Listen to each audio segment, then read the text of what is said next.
മുഖ്യമന്ത്രി പറഞ്ഞാൽ മതി, ഈ വയനാട് ദുരന്തവുമായി ബന്ധപ്പെട്ട് മുഖ്യമന്ത്രിയുടെ ദുരിതാശ്വാസ നിധിയിലേക്ക് അയക്കുന്ന തുക ഒരു പ്രത്യേക അക്കൗണ്ടായിരിക്കും.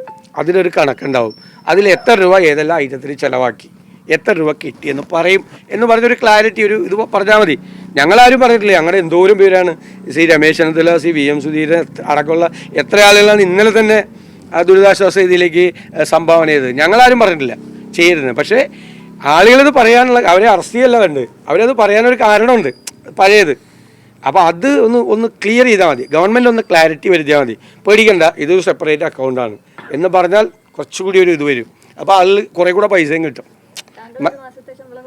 അല്ല, ഞങ്ങൾ എല്ലാവരും കൂടി ആലോചിച്ചിട്ട് UDF പാർലമെൻ്ററി പാർട്ടിയിൽ ആലോചിച്ചിട്ട് എല്ലാവരും കൂടി ഒരുമിച്ച് കൊടുക്കാനെ കുറിച്ചാണ് ഞങ്ങൾ ആലോചിച്ചത്. അതൊന്നും ഒരു ബുദ്ധിമുട്ടുള്ള കാര്യമല്ല. അതെല്ലാം അതിൻ്റെ 1000 ഇരട്ടി ഞങ്ങൾ ഉണ്ടാക്കി കൊടുത്തോളാം, ഒരു പ്രശ്നമല്ല. നമ്മുടെ അതൊക്കെ ഒരു പ്രതീകാത്മകമാണ്. നമ്മുടെ ശമ്പളം നമ്മൾ ഡൊണേറ്റ് ചെയ്യുക എന്നുള്ളത് പ്രതീകാത്മകം, മറ്റുള്ളവരെ ചെയ്യാൻ വേണ്ടിയിട്ട് നമ്മൾ ഇൻസ്പയർ ചെയ്യാണ്.